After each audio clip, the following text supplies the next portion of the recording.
Halo, Assalamualaikum, saudara-saudara.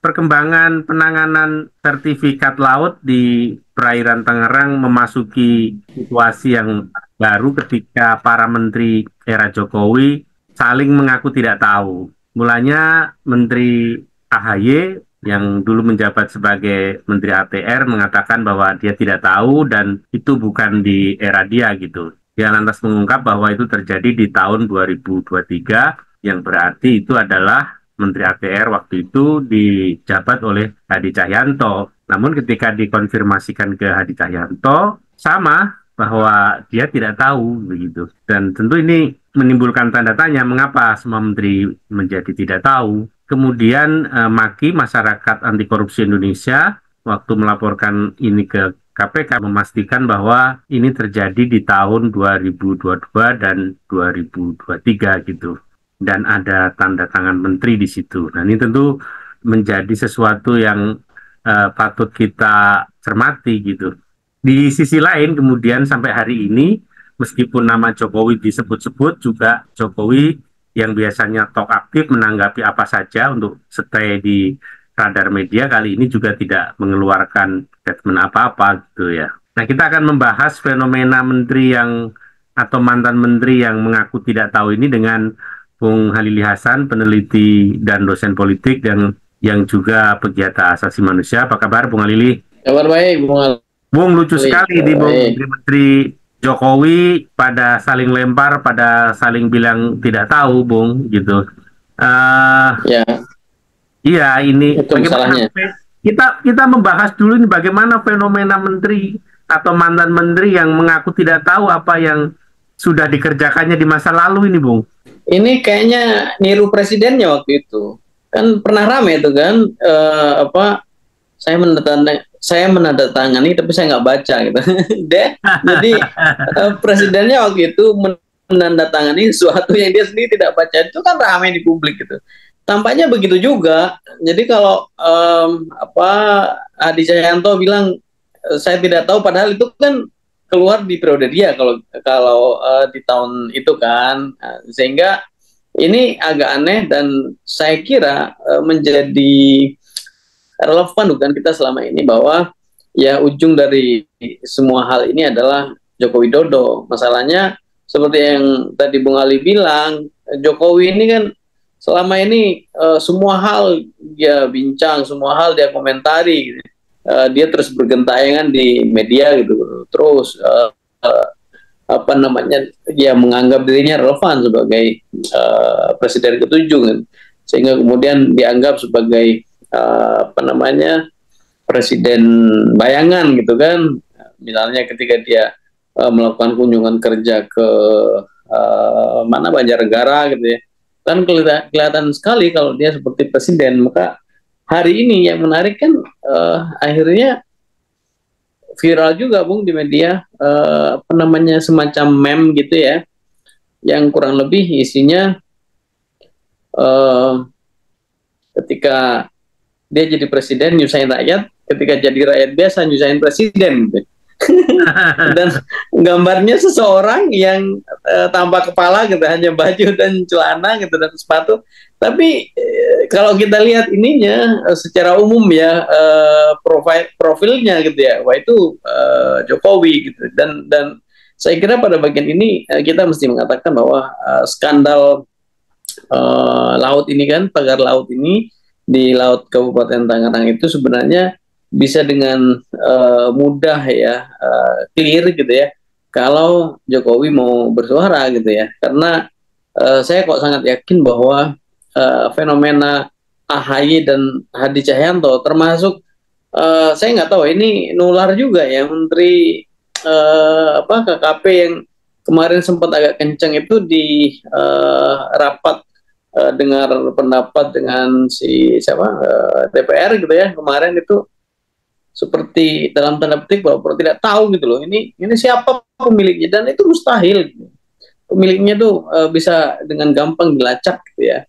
Kalau dengan mudah misalnya netizen tahu bahwa aparatur desa di situ terlibat, masa sih sekelas menteri yang punya begitu banyak perangkat itu tidak tahu gitu. Dan itu menurut saya suatu yang sangat tegas. Kita mesti mengatakan bahwa yang terjadi di Kabupaten Tangerang itu adalah skandal yang mestinya negara dengan gampang bisa membongkar itu.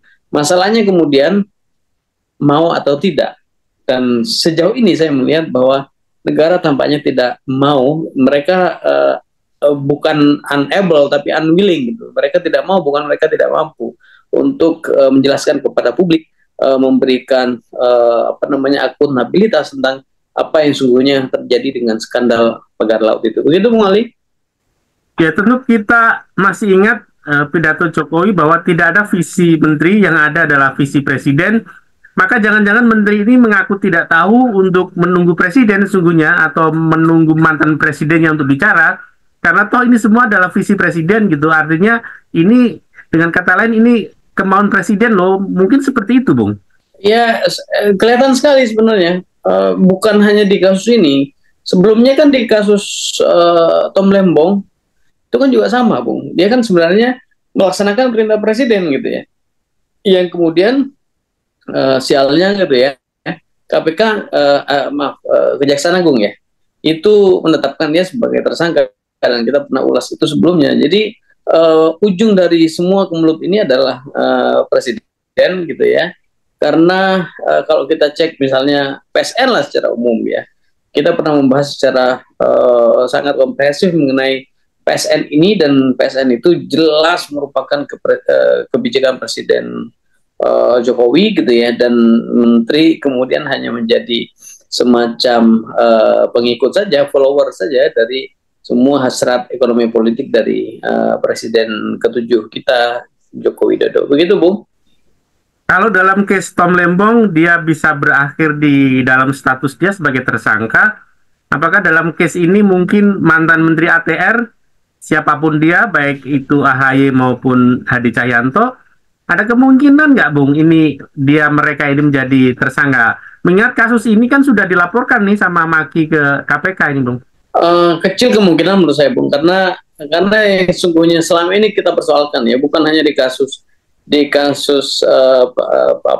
pagar laut ini, skandal pagar laut ini, tetapi juga pada berbagai kasus yang berkenaan dengan PSN. Maksudnya begini, kalau pada akhirnya harus face a face gitu ya, misalnya publik dengan investor, publik dengan pengusaha, publik dengan oligarki.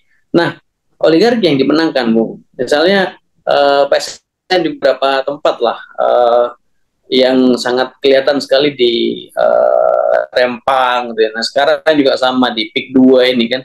Jadi ketika kepentingan publik itu berada dalam satu race yang sama dengan kepentingan oligarki, maka yang dimenangkan oligarki. Di kasus pagar laut ini kan juga sama. Yang sebenarnya penting kita tunggu di dalam konteks skandal ini adalah bagaimana negara kemudian meletakkan PSN itu dalam pusaran skandal ini gitu loh. Jadi kalau yang dibilang oleh Prabowo akan melakukan evaluasi dan evaluasi atas PSN, ya inilah contoh konkretnya.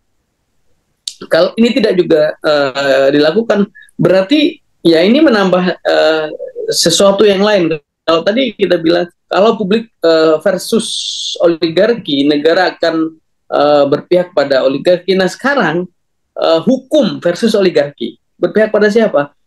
Kemungkinan sangat besar tetap akan berpihak pada oligarki, karena kalau tidak ada keberpihakan dari negara terhadap oligarki, terhadap kelindahan investasi negara dengan investasi, maka skandal pagar laut itu bisa dengan gampang, Bung, diurai. Dalam konteks itu sulit bagi kita menurut saya untuk kemudian berharap meskipun yang melaporkan Maki atau siapa gitu, kemudian negara berpihak kepada kepentingannya sendiri instead of kepentingan oligarki. Misalnya dengan menetapkan tersangka oligark yang melakukan pelanggaran hukum. Karena kalau mereka juga dijadikan tersangka pada kasus ini, nanti akan banyak rembetan, dan rembetan terbesarnya adalah negara itu sendiri, baik pemerintah daerah maupun pemerintah pusat. Sehingga kecil kemungkinan menurut saya untuk skandal ini meskipun dilaporkan ke KPK kemudian berujung pada penetapan tersangka orang super kaya yang berada di balik skandal pagar laut itu. Begitu Bung Ali. Bagaimana dengan posisi Hadi Cahyanto dan AHY sendiri? Kalau AHY dia sudah mendeklar bahwa bukan di era dia. Kalau Hadi Cahyanto bagaimana peluangnya untuk menjadi tersangka gitu? Kalau kita membandingkan dengan Tom Lembong gitu. Sebenarnya Hadi itu ya posisinya sekarang, apakah Hadi Cahyanto itu dengan gampang bisa dikorbankan gitu? Saya tidak melihat kemungkinan itu. Kalau Tom Lembong itu kan jelas dikorbankan. Karena apa? Karena posisi politik dia tentu saja. Kalau Hadi Cahyanto kan tetap di belakang Jokowi ya, presiden ke-7 kita gitu, sampai akhir dari periode jabatannya. Sehingga menurut saya tidak ada yang secara politik kemudian memungkinkan dia untuk dikorbankan oleh Jokowi gitu ya. Dan tentu saja hari ini oleh Prabowo. Agak berbeda dengan Tom Lembong, karena Tom Lembong sejak awal itu memang melakukan manuver-manuver politik yang itu berbeda dengan presiden. Jangankan setelah pemilu, ketika pemilu saja, ketika kampanye, Gibran waktu itu sudah nyerang-nyerang Tom Lembong kan, di debat presiden yang ditayangkan di sebuah televisi dan itu ramai di publik gitu. Artinya dia sadar betul bahwa sesungguhnya Tom Lembong itu merupakan sasaran tembak secara politik, dan itu berbeda dengan Hadi Cahyanto. Hadi Cahyanto itu tidak punya ruang untuk dia kemudian menjadi sasaran tembak politik. Maka pada bagian itu saya ingin menegaskan agak berbeda konteksnya Hadi Cahyanto dengan Tom Lembong. Jadi tampaknya pada kasus skandal laut ini kan pertanyaan kritisnya ya, kalau secara politik gitu ya, pertanyaan kritisnya siapa yang akhirnya akan dikorbankan, akan begitu. Rasanya tidak mungkin Hadi akan dikorbankan. Kemarin ada upaya untuk menggiring ke publik gitu, nelayan, dengan misalnya membayar buzzer gitu ya, dengan mengatakan bahwa ini swadaya masyarakat gitu ya, sampai mahasiswa yang DO pun dibayar untuk membuat semacam narasi tandingan di ruang publik. Tapi kan masyarakat, terutama netizen, tidak mau kalah gitu ya di tengah gempuran narasi itu. Nah sekarang kembali ke pertanyaan kritis tadi, Bung, siapa yang nantinya akan dikorbankan? Hadi Cahyanto yang mengeluarkan sertifikat waktu itu, menurut saya kecil kemungkinan untuk dikorbankan. Agak berbeda dengan Tom Lembong. Begitu Bung Ali? Saya membayangkan bahwa hari-hari ini ada semacam komunikasi intensif antara para pihak yang terlibat di sini untuk bagaimana membuat ini soft landing, kemudian redup, dan kemudian hilang, lalu segala sesuatunya kembali seperti rencana semula. Kira-kira kalau Anda melihat ini akan seperti apa ending dari skandal ini, Bung? Ya, saya pernah sampaikan di perbincangan kita sebelumnya ya, bahwa yang paling mendesak dan tampak soft nanti pagar ini akan dicabutin gitu ya. Tapi kan DPR kemarin kan secara kritis mengatakan bahwa ini kasus bukan hanya di Kabupaten Tangerang gitu ya. Jadi kalau dicabut itu akan muncul misalnya soal kayak yang di Bekasi. Bekasi itu bahkan lebih rumit dari yang di Tangerang, karena sudah ada proses reklamasi, sudah ada penimbunan, sudah ada backhoe dan segala macam gitu ya. Nah itu bisa menjadi bagian lain dari skandal yang berkenaan dengan PSN gitu ya, bahwa itu tidak secara langsung berkaitan dengan misalnya PIK gitu ya, tapi kan soal pelanggaran hukumnya di mana negara terlibat dalam ilegalitas gitu ya, itu sesuatu yang kurang lebih sama, dan itu terjadi di banyak tempat. Jadi yang mungkin ya agar soft landing itu yang dibayangkan oleh pemerintah itu terjadi, ya pagar laut itu akan dicabutin. Dan kemarin kan yang paling kencang kan tentara, kebetulan ya angkatan laut dalam konteks itu dimobilisasi untuk dalam tanda petik mendelay gitu. Jadi ini semacam time buying gitu ya. Jadi dia mendelay proses gitu ya, agar semua hal ini bisa soft landing. Dan salah satu yang akan sangat kasat mata kelihatan adalah bagaimana Prabowo secara tidak langsung, misalnya dengan mobilisasi aparat, itu meredakan polemik di ruang publik, termasuk dengan memaksa Nusron untuk hadir di konferensi pers gitu ya. Karena Nusron tidak secara langsung terlibat semuanya kan. Berbeda kalau yang misalnya memberikan konferensi pers itu Menko kita AHY gitu kan, itu lain cerita. Padahal seharusnya kan dia tahu banyak hal karena dia bekas menteri di periode sebelumnya. Tapi kan itu tidak terjadi. Intinya menurut saya kemungkinan skenario untuk soft landing itu ya bisa dengan mobilisasi seluruh aparatur yang ada untuk sekedar mencabut satu pagar itu, yang kedua mencabut HGB. Itu bisa dilakukan, dan itu kan sekarang tanda-tanda ke arah sana kan sudah mulai kelihatan ketika pemerintah mengatakan bahwa itu ilegal. Sebenarnya pertanyaan kritis kita kan gampang saja, sederhana saja. Siapa yang mesti dimintain pertanggungjawaban gitu loh.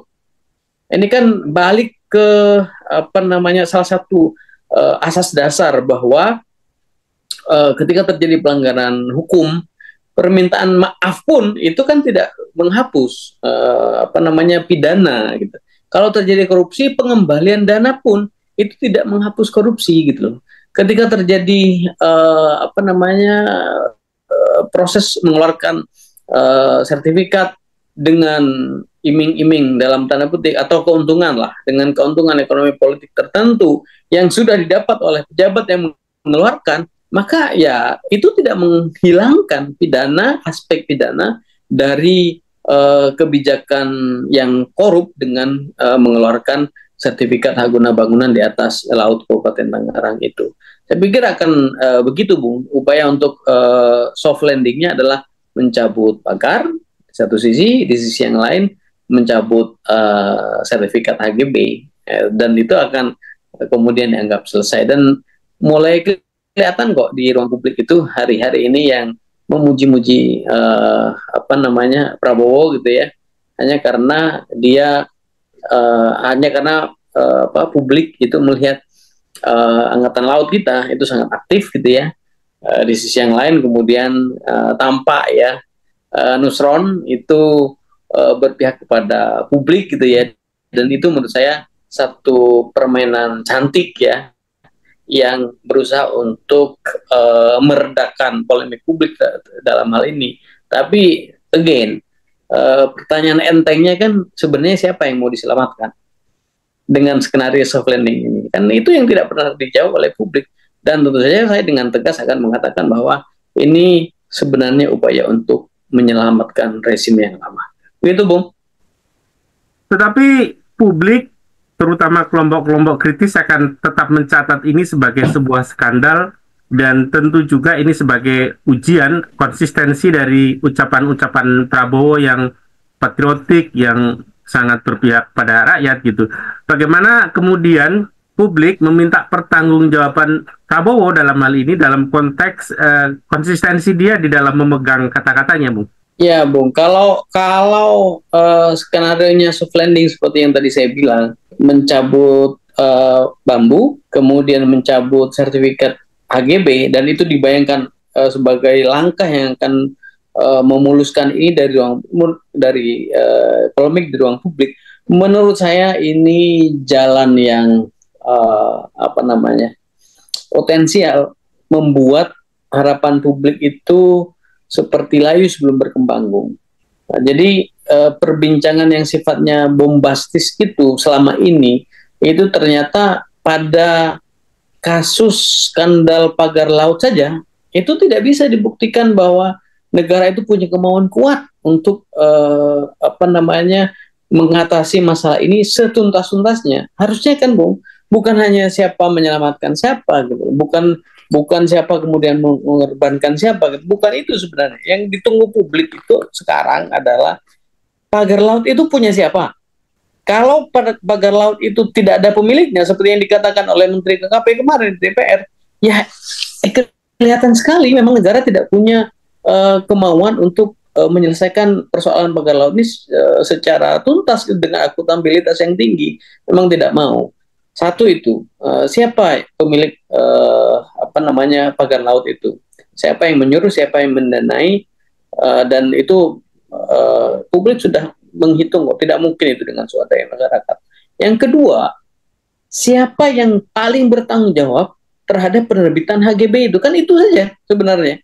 Kalau itu bisa dijawab dengan baik oleh pemerintah, gitu, dan pemerintah tidak mungkin tidak punya resources untuk mendapatkan jawaban atas dua pertanyaan itu, gitu. Kalau pemerintah sudah bisa jawab dua itu, sebenarnya sudah relatif clear gitu ya, gampang bagi publik untuk kemudian mendorong pemerintah agar mereka bisa menuntut secara hukum pihak-pihak yang memang terlibat.